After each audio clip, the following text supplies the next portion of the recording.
Baik, mulai ya. Bismillah, alhamdulillah, salatu wassalamu ala man la nabiyya ba'dah wa ala alihi washabihi wa tabi'in. Sekarang kita bahas poin yaitu hukum beriman kepada Rasul dan kedudukannya dalam agama. Apa hukumnya beriman kepada para Rasul yang Allah Subhanahu wa taala utus? Dan apa kedudukan beriman kepada para Rasul dalam agama kita, agama Islam ya. Beriman kepada para Rasul itu merupakan salah satu kewajiban dalam agama kita, agama Islam. Beriman kepada para Rasul merupakan kewajiban ya di dalam agama kita, agama Islam. Artinya seorang muslim wajib beriman kepada para rasul yang Allah Subhanahu wa taala utus ya kepada kaumnya. Dan beriman kepada Nabi kita Muhammad SAW yang Allah Subhanahu wa taala utus untuk segenap manusia. Dan beriman kepada beriman kepada para rasul ini merupakan bagian dari rukun iman. Ya, bagian dari rukun iman. Ya, rukun iman ada 6, di antaranya adalah apa? Al-imanu bir rusul, yaitu beriman kepada para rasul. Ya, kalau orang tidak beriman kepada para rasul, maka tidak dikatakan sebagai orang mukmin. Ya, jika ada orang tidak beriman kepada para rasul, dia tidak dikatakan sebagai orang mukmin. Ya. Di mana iman tidak akan tercapai kecuali dengannya. Tidak dikatakan beriman kecuali seseorang beriman kepada para rasul. Tidak dikatakan seseorang beriman kecuali dia beriman kepada para rasul. Apabila ada seorang rasul yang dia ingkari, ditolak kenabiannya misalnya, maka orang tersebut bukanlah orang yang beriman. Ya. Semua orang muslim wajib mengimani semua rasul yang telah diutus oleh Allah SWT, baik secara terperinci, yaitu beriman kepada para rasul yang Allah sebut dalam Al-Quran, maupun secara global, yaitu bahwa setiap kaum ada rasul yang diutus oleh Allah Subhanahu wa taala kepada mereka. Seperti yang telah kita pelajari ya. Rasul itu ada yang Allah sebutkan dan Allah kisahkan dalam Al-Qur'an, ada yang tidak, ya. Di antaranya ada 25 orang rasul yang Allah sebutkan dalam Al-Qur'an. Yang 25 ini ada kisahnya yang panjang disebutkan oleh Allah Taala, ada yang sedang dan ada yang singkat. Ya, kita beriman kepada mereka secara terperinci. Tapi yang Allah tidak sebutkan, kita mengimani secara global. Maksudnya kita mengimani bahwa Allah telah mengutus rasul kepada setiap kaum ya. Nah, beriman kepada para rasul itu merupakan ya salah satu kewajiban dalam agama kita, agama Islam, dan merupakan bagian dari rukun iman yang 6. Rukun iman yang 6, al-imanu billah wa malaikatihi wa kutubihi wa rusulihi wal yaumil akhir wal qada khairihi wa syarrihi ya. Dalilnya apa yang menunjukkan bahwa beriman kepada rasul termasuk rukun iman? Allah SWT berfirman, ya, amana rasul bima unzila ilaihi min rabbih wal mu'minun kullun amana billahi wa malaikatihi wa kutubihi wa rusulihi wal yaumil akhir, ya. La nufarriqu baina ahadim min rusuli. Ya. Allah SWT ya menjelaskan bahwa rasul yaitu Nabi Muhammad SAW ya telah beriman kepada semua yang diturunkan oleh Allah kepadanya, yaitu Al-Qur'anul Karim, ya. Demikian pula orang-orang yang beriman. Orang-orang yang beriman kepada Al-Quran yang Allah wahyukan kepada Nabi yang mulia Muhammad SAW. Ya, kemudian apa? Kulun amana billah, semuanya orang-orang mukmin ya beriman kepada Allah, malaikat-malaikatnya, kitab-kitabnya dan rasul-rasulnya. Ya, mereka berkata, la nufariqu baina ahadim minhum. Kami tidak membeda-bedakan dari segi keimanan kepada salah seorang mereka. Yakni mereka semua adalah utusan Allah Subhanahu wa taala yang wajib beriman kepada mereka. Tidak dibeda-bedakan dalam keimanan kepada mereka. Beriman kepada yang rasul yang ini, tidak beriman kepada rasul yang itu bukan orang yang beriman. Orang beriman yang mengimani semua rasul yang diutus oleh Allah Subhanahu wa taala. Jelas ya? Kemudian Rasulullah SAW ketika ditanya oleh Jibril alaihissalam tentang iman, Rasulullah ditanya oleh Jibril tentang iman. Kata Jibril apa? Man iman? Apa itu iman? Apa jawaban Rasulullah SAW? Antuk minabillahi wa malaikatihi wa kutubihi wa rasulihi wal yaumil akhir wa antuk minabil qadari khairihi wa syarrihi. Ketika ditanya tentang iman, apa itu? Maka Rasulullah SAW menyebutkan rukun iman yang 6. Ya, beriman kepada Allah, kepada para malaikat, kepada para rasul, kepada kitab-kitab, kepada hari akhir, dan kepada takdir yang baik maupun yang buruk. Jadi dari ayat dan hadis ini jelas bagi kita semua bahwa beriman kepada para rasul itu bagian yang sangat besar artinya dan kedudukannya dalam agama kita, termasuk rukun iman sebagaimana diterangkan oleh Allah dalam Al-Quran dan oleh Rasulullah SAW dalam hadis-hadis beliau ya sallallahu alaihi wasallam ya. Jadi tidak beriman kalau orang tidak beriman kepada para rasul, enggak ada rasul, ya. Allah tidak mengutus seorang rasul pun, atau dia meragukan ya risalah yang diterima oleh seorang rasul, menolak risalah yang diterima oleh seorang rasul. Misalnya orang enggak percaya kepada Nabi Isa, ya, bahwa dia ada rasul, maka dia bukan orang mukmin. Ya, orang mukmin percaya kepada Nabi Nuh, Nabi Musa, Nabi Isa, Nabi Ibrahim, dan nabi-nabi yang lainnya. Kemudian, apa buah yang akan diterima oleh seseorang yang beriman kepada Rasul? Apa manfaatnya? Ya, orang yang beriman kepada para Rasul. Yang pertama, mengetahui rahmat Allah SWT dan perhatiannya terhadap hamba-hambanya, yaitu dengan mengutus Rasul-Rasul untuk menyeru mereka kepada Allah, ya, menyucikan dan memberikan petunjuk kepada mereka. Ya, dengan beriman kepada para Rasul, kita menyadari bahwa Allah SWT telah memberikan rahmat yang begitu besar kepada ya manusia. Allah SWT memberikan begitu banyak nikmat kepada manusia, nikmat kesehatan, nikmat akal, nikmat keamanan, nikmat makanan dan minuman dan sebagainya. Tapi di antara nikmat Allah yang terbesar adalah apa? Diutusnya para rasul. Ya, dengan diutusnya para rasul, kita mengetahui al-haq minal batil, mengetahui yang benar daripada yang salah, ya kan? Itulah yang paling penting dalam kehidupan ini, ya, mengetahui kebenaran dari kebatilan, sehingga kita tidak menyembah Tuhan-Tuhan selain Allah Subhanahu wa taala. Banyak manusia yang menyembah apa yang dibuat oleh tangannya sendiri. Terkadang dihancurkannya. Setelah disembah sekian lama dihancurkannya. Ya kan? Itu kan enggak berjalan akal pikirannya, ya. Bagaimana Tuhan yang dibuat dengan tangan sendiri kemudian dihancurkan, ya. Tuhan yang tidak bisa berbicara, tidak bisa bergerak, tidak bisa mencipta, tapi disembah, ya. Baik, dengan mengimani para rasul, kita menyadari bahwa Allah Subhanahu wa taala itu telah memberikan rahmat yang begitu besar kepada umat manusia ini. Dia berikan mereka pemberi petunjuk, ya. Dia berikan mereka pemberi petunjuk yang menerangi jalan mereka dalam kehidupan dunia ini. Bayangkan kalau kita berada di suatu tempat yang asing bagi kita, enggak pernah kita ke situ sebelumnya, enggak ada yang memberikan kita petunjuk apapun tentang tempat tersebut. Bisa nyasar kan kita kan? Enggak tahu juga mau lakukan apa di tempat tersebut, ya kan? Nah, kemudian ini Allah Subhanahu wa taala utus para rasul yang menjelaskan kepada kita apa tujuan hidup kita, ya, yang menuntun kita bagaimana beribadah kepada Allah, yang menjelaskan kepada kita akhlak yang baik, ibadah yang benar, ya, yang menjelaskan kepada kita kemana tujuan kita setelah di dunia ini. Nah, itu rahmat Allah Subhanahu wa taala yang terbesar, yaitu diutusnya rasul kepada kita, ya. Ya, rasul yang Allah utus untuk menyeru mereka kepada Allah Subhanahu wa taala. Sebagaimana telah kita pahami bahwa semua rasul diutus adalah untuk menyampaikan kepada kaumnya masing-masing agar beribadah kepada Allah Subhanahu wa taala. Walaqad arsalna, ya, walaqad basna fi kulli ummatin rasulan an ya'budullaha wa yajtanibut taghut. Sesungguhnya kata Allah, benar-benar telah kami utus seorang rasul pada setiap kaum an ya'budullah, agar mereka beribadah, agar kalian hanya beribadah kepada Allah dan jauhilah oleh kalian taghut, ya. Nah, jadi rasul diutus oleh Allah Subhanahu wa taala untuk menyampaikan ini, ya. Untuk menyeru kaumnya untuk beribadah hanya kepada Allah Subhanahu wa taala. Ya. Kemudian menyucikan Allah Subhanahu wa taala dari segala sekutu. Meyakini bahwa Allah itu Tuhan yang Maha Esa. Tidak ada sekutu baginya sama sekali. Tidak ada sekutunya. La syarika lahu, ya, tidak ada sekutu baginya, ya. Dan memberikan petunjuk kepada mereka. Nah, ini tugas para rasul, ya. Apa dia? Mengajak umatnya untuk beribadah kepada Allah, mensucikan Allah dari segala, ya, sekutu, dari segala tandingan-tandingan, ya, dari segala kekurangan yang dinisbatkan oleh manusia kepada Allah SWT, seperti Allah punya anak, Allah punya istri, ya, Allah tangannya terbelenggu dan sebagainya.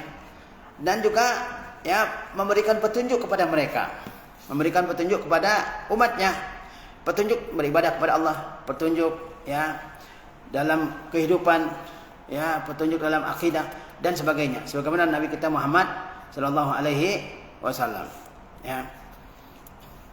Beliau apa tugasnya? Memberikan petunjuk, mengajak untuk beribadah kepada Allah Subhanahu wa taala dan mensucikan Allah Subhanahu wa taala dari segala kekurangan yang dinisbatkan oleh manusia kepada Allah Subhanahu wa taala. Itulah yang disampaikan oleh Rasul sallallahu alaihi wasallam selama dakwah beliau 23 tahun. Demikian pula nabi yang lain.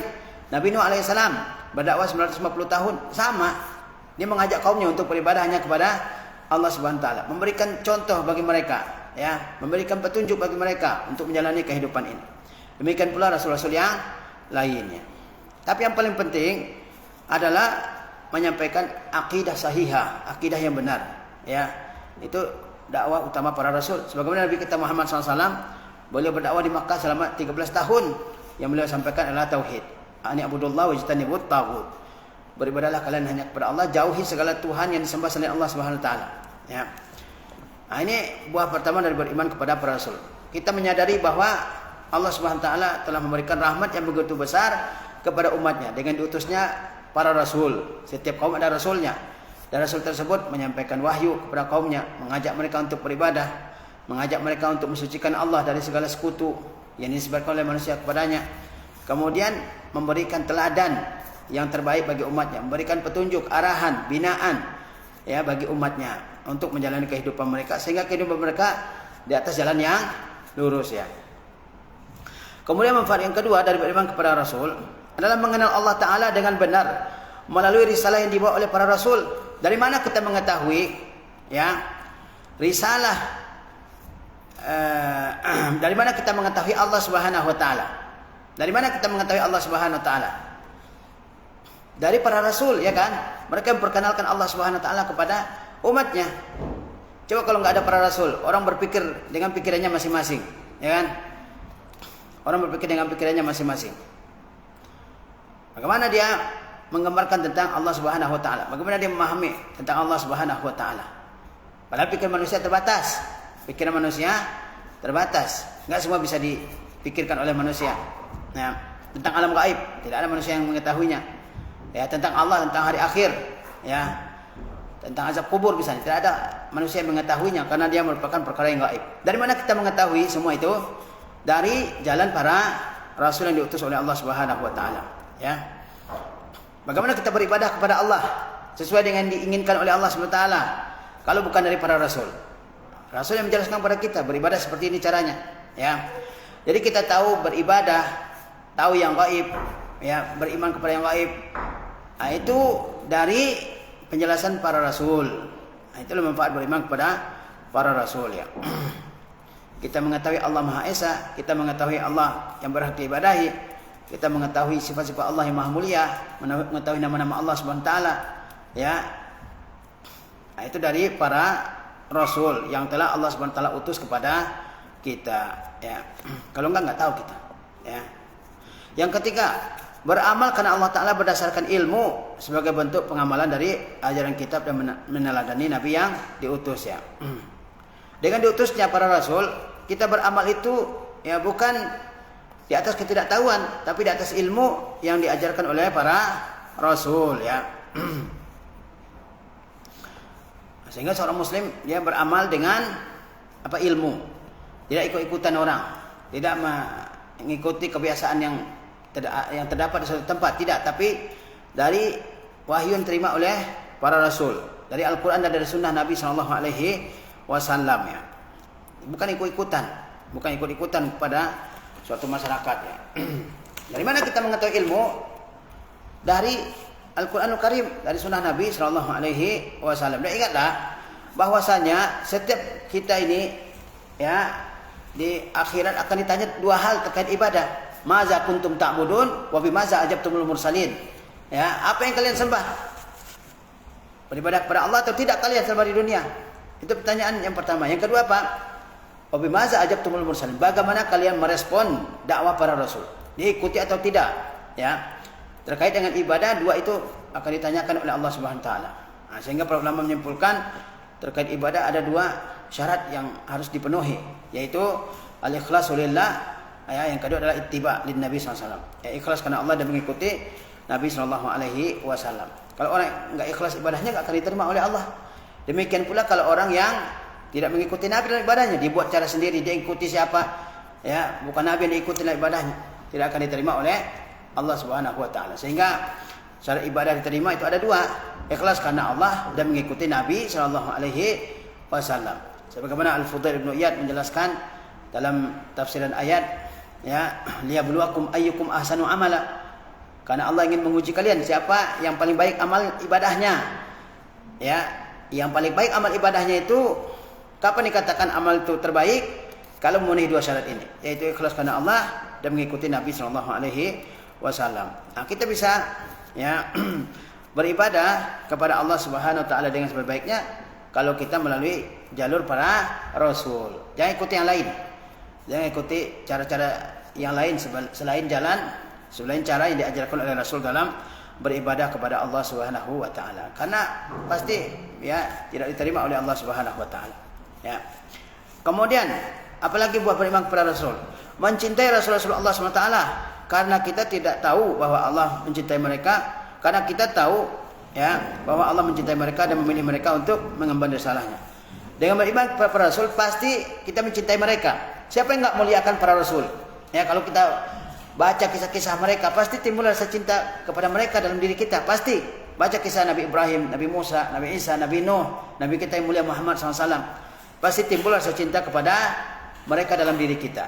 Ya, makanya kita juga harus belajar Qasasul Anbiya, kisah para nabi, ya, Siratul Rasul, sirahnya Rasulullah SAW, sehingga timbul rasa cinta kita kepada mereka. Mereka yang mengajarkan agama kepada kita, mereka yang mengajarkan cara beribadah, mereka mengajarkan cara ya berakhlak yang benar, mereka yang mengajarkan tentang hukum-hukum, tentang adab, ya, mereka yang mengajarkan kesabaran dalam menghadapi musibah, menghadapi ujian, mereka yang mengajarkan tentang zuhud di dunia, wara di dunia dan sebagainya. Bagaimana kita tidak mencintai mereka, ya? Pasti ada rasa kecintaan kepada mereka, pasti ada kecintaan dalam hati orang mukmin terhadap orang yang mengajarkan kebaikan kepada mereka. Siapa ajalah yang mengajarkan kebaikan kepada kita, kita pasti ada rasa cinta kepada mereka. Misalnya ada guru kita, dia mengajarkan kebaikan kepada kita, yang mengajarkan akhlak yang baik kepada kita, mengajarkan ilmu kepada kita. Pasti dalam diri kita ada rasa cinta kepada guru tersebut. Ya. Apalagi yang mengajarkan agama ini kepada kita, yaitu Rasulullah Sallallahu Alaihi Wasallam. Ya. Jadi dengan mengetahui para Rasul, dengan beriman para Rasul, akan ada rasa cinta dalam diri seorang mukmin terhadap mereka alaihi wassalatu wassalam, ya. Mereka yang berdakwah, mereka yang berkorban, ya, mengorbankan jiwa raganya untuk dakwah ini. Bagaimana kita tidak mencintai mereka, ya? Lihat perjuangan para nabi luar biasa, ya, menghadapi para penguasa, ya, dengan lantangnya mereka mendakwahkan tauhid ini. Lihat Nabi Musa, ya, mendakwahkan tauhid di tengah kekuasaan Fir'aun, Nabi Ibrahim, Nabi kita Muhammad SAW mengorbankan segalanya. Demi apa? Agar kita mendapatkan petunjuk dari Allah Subhanahu wa taala. Bagaimana kita tidak mencintai mereka, ya? Kemudian di antara buah beriman kepada para rasul, meneladani mereka dalam berdakwah kepada Allah. Dalam hal penjelasan mereka yang menarik, ketabahan mereka yang teruji dan kesabaran mereka yang luar biasa atas gangguan kaum mereka. Dengan beriman kepada para rasul, kita belajar bagaimana berdakwah, bagaimana mengajak orang, ya, kepada agama kita ini. Nah, bagaimana para rasul memberikan penjelasan? Para rasul memberikan penjelasan yang detail, ya, yang jelas terhadap, ya, kaumnya berkenaan dengan Allah SWT, berkenaan dengan hari akhir, berkenaan dengan agama ini. Kemudian bagaimana kesabaran mereka? Bagaimana kesabaran mereka? Ya, Nabi Nuh alaihissalam berdakwah selama 950 tahun, ya. Sabar dalam waktu yang sangat besar ini. Bagaimana kita bisa bersabar, ya, dalam dakwah? Terkadang orang berdakwah itu tidak selalu langsung diterima, ya kan? Diajak, bahkan orang keluarga kita sendiri ketika diajak enggak langsung mereka menerimanya. Ya, perlu waktu. Bahkan ada yang menolaknya, bahkan ada yang menjadi musuh dai ini. Maka perlu kesabaran. Maka perlu kesabaran. Bahkan para nabi ada musuh-musuhnya dari keluarganya sendiri. Nabi Nuh musuhnya dari kalangan anaknya dan istrinya. Nabi Lut juga dari kalangan istrinya. Nabi Ibrahim ada bapaknya yang musuh dakwahnya sampai diusir. Nabi kita Muhammad SAW, paman-pamannya ada yang menjadi musuh bagi beliau. Maka perlu kesabaran. Sebagaimana Allah menyebutkan, ya, watawasau bil haqqi watawasau bis sabr. Orang beriman yang tidak merugi itu di antara sifatnya mereka saling berwasiat dalam kebenaran, saling menguatkan satu yang lain supaya teguh memegang kebenaran dan supaya saling bersabar, ya. Bersabar, pasti yang namanya orang berdakwah pasti diuji dengan penolakan, dengan penghinaan, dengan direndahkan orang, dilecehkan, ya.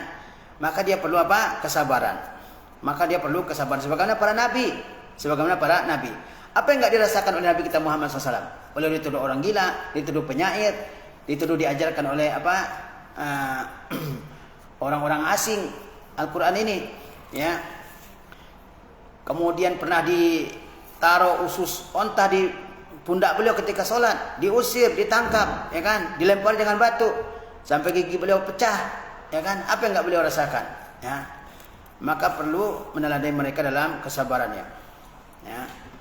Sehingga kita ya tabah dalam berdakwah kepada Allah Subhanahu wa taala. Ini gangguan sedikit langsung ya ciut, langsung nggak mau berdakwah, ya. Ingat para rasul mereka juga merasakan hal yang sama, ya. Nah, ini beberapa manfaat dari beriman kepada para rasul. Kemudian yang bagian 4, syubhat seputar beriman kepada para rasul, yaitu hal-hal yang rancu yang ditimbulkan oleh orang-orang yang ya sesat tentang keimanan kepada para rasul. Hal-hal yang rancu ya tentang keimanan kepada para rasul yang ditimbulkan oleh musuh-musuh, ya, musuh-musuh Islam. Di antara syubhat terkait rukun ini adalah yaitu ungkapan tidak adanya penutupan kenabian dengan diutusnya Nabi Muhammad SAW. Ya. Ini ada sebagian orang yang menyimpang dalam agama ini, mereka menyatakan bahwa an-nubuwah atau risalah itu belum ditutup. Maka mungkin ada rasul setelah Nabi Muhammad SAW. Itu kata mereka, ya. Nabi Muhammad bukan rasul terakhir, kata mereka, ya, dengan takwil-takwilnya lah, dengan penafsiran-penafsiran mereka sendiri, ya. Sehingga mereka katakan Nabi Muhammad bukan rasul yang terakhir. Ya, masih ada rasul yang Allah utus kepada umat manusia ini setelah Nabi Muhammad SAW. Ya, nah, itu syubhat mereka. Ya, ini merupakan perkara yang menjadi pintu bagi pengaku lagi pendusta. Nah, dengan ya syubhat ini mengatakan bahwa Nabi Muhammad bukan nabi terakhir, maka orang-orang akan mengaku bahwa dia adalah nabi, bahwa dia adalah rasul. Sehingga banyak kan di setiap zaman yang mengaku nabi, yang mengaku rasul. Itu ada aja. Al-mutanabbi'un yang ngaku-ngaku jadi nabi banyak, ya, sepanjang sejarah. Ketika dekat dengan masa nabi sudah ada, sampai zaman sekarang makin banyak orang-orang yang mengaku sebagai nabi, sebagai rasul, ya. Dan itu adalah kedustaan dan kebohongan, ya, dan menyesatkan orang. Dan pengakuan tersebut yang mengaku bahwa dia dapat wahyu, dapat ilham, dapat apa dari Allah Subhanahu wa taala, itu adalah dajjalun kazzabun, ya, para dajjal dan para pendusta, ya. Karena jelas dalam Al-Qur'anul Karim Allah mengatakan bahwa Nabi Muhammad adalah nabi terakhir. Begitu juga dalam hadis-hadis Nabi sallallahu alaihi wasallam. Jadi di antara keyakinan kita kaum muslimin adalah meyakini bahwa la nabiyya ba'da Muhammadin sallallahu alaihi wasallam. Ya, tidak ada nabi setelah Muhammad sallallahu alaihi wasallam. Siapapun yang ngaku dia adalah nabi setelah Nabi Muhammad, itu adalah kebohongan, ya, yang harus dibantah, ya. Perkara ini memiliki gaung di dunia nyata. Ya, perkara ya mengatakan bahwa ada nabi setelah Nabi Muhammad. Nabi Muhammad bukan nabi penutup. Itu ya tersebar luas. Banyak yang mengklaimnya. Di Indonesia ini banyak juga yang ngaku jadi nabi. Ya kan, di mana-mana dia ngaku jadi nabi, ya. Di antaranya adalah sekte Qadianiyah. Kalau di Indonesia disebut yang Ahmadiyah, ya, Qadianiyah. Ada di Indonesia juga ada jemaah Ahmadiyah. Nah, kalau di pusatnya di India, Pakistan sana disebut dengan istilah Qadianiyah. Dalam bahasa Arab juga disebut dengan Al-Qadianiyah, ya. Dari wilayah Qadian di Pakistan pada zaman sekarang, ya. Mereka ini mengklaim bahwa Mirza Ghulam Ahmad adalah seorang nabi. Mirza Ghulam Ahmad itu pendiri sekte Qadianiyah ini. Mereka yakini bahwa dia adalah seorang nabi. Awalnya dia mengaku sebagai mujaddid, sebagai mujtahid, sebagai rasul yang tidak mendapatkan wahyu, rasul yang berada di bawah payung nubuah Nabi Muhammad SAW, dan terakhir mengaku sebagai apa? Nabi, ya. Paham nih? Namanya siapa? Mirza Ghulam Ahmad, ya. Ada jamaahnya sampai sekarang. Dia punya TV, punya radio, punya segala macam, dan pusatnya di Inggris, ya. Di antara tujuan jamaah ini didirikan, didukung oleh Inggris adalah untuk memadamkan semangat jihad kaum muslimin di India dan Pakistan, ya. Karena kaum muslimin di India dan Pakistan waktu dijajah oleh Inggris, mereka memberikan perlawanan yang luar biasa kuat terhadap Inggris, sementara yang lain tidak, ya. Dan orang Inggris kemudian punya cara, disebutkan oleh Syekh Ihsan Ilahi Zahir dalam kitabnya Al-Qadianiyah, ya. Inggris nggak punya cara lagi untuk apa? Menekan jihadnya kaum muslimin. Maka salah satu caranya adalah Mirza Ghulam Ahmad ini diangkat jadi Rasul oleh Inggris. Inggris memberikan dukungan, ya, memberikan dukungan kepada Mirza Ghulam. Dia ini pegawai kerajaan Inggris, ya, dia pegawai kerajaan Inggris, dan dia akhirnya ngaku sebagai Rasul, akhirnya ngaku sebagai Rasul.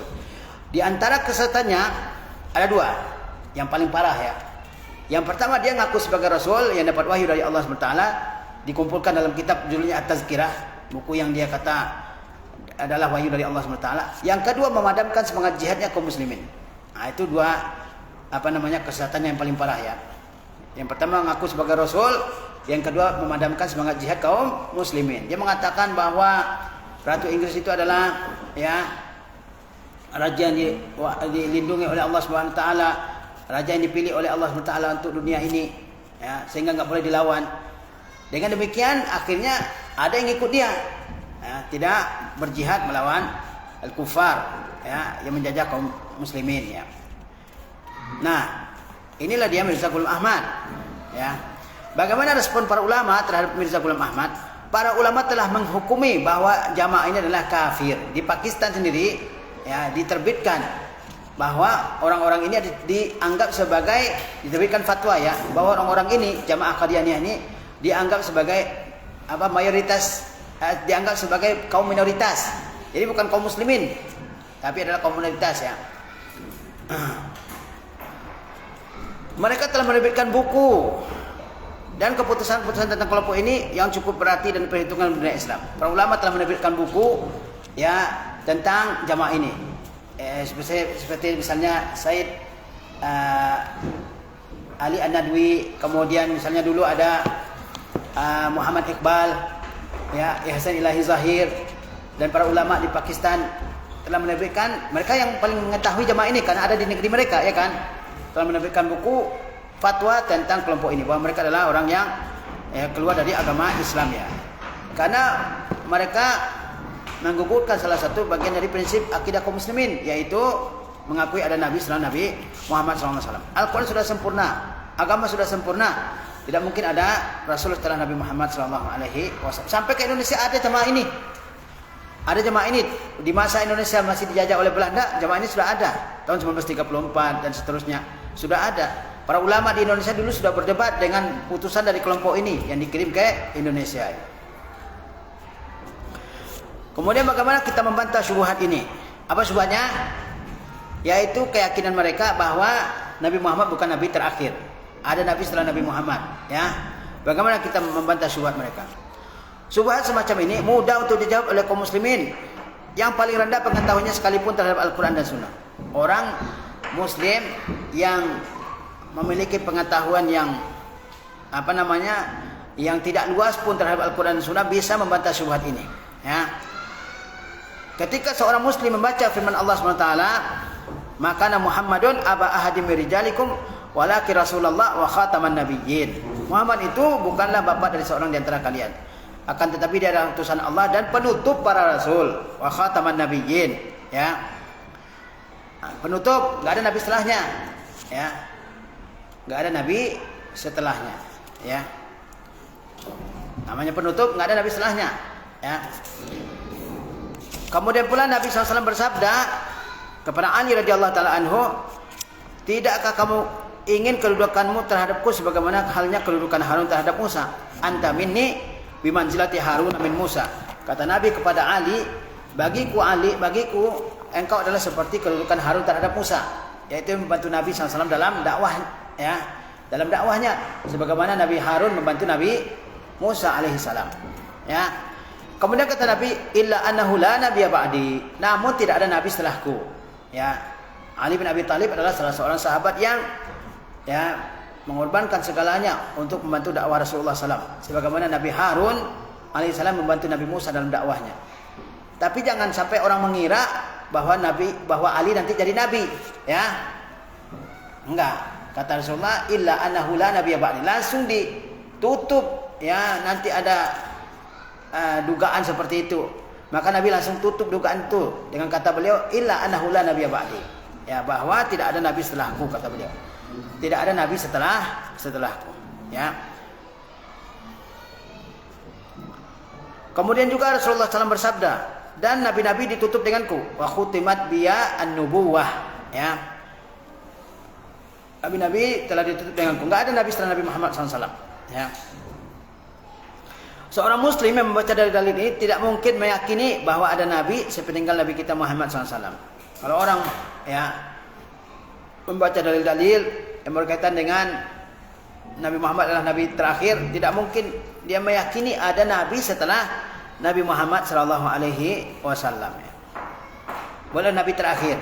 Agama sudah sempurna, ya. Al-Quran sudah sempurna, nggak ada tambahan-tambahannya lagi. Ya, apa yang nggak diatur oleh agama kita?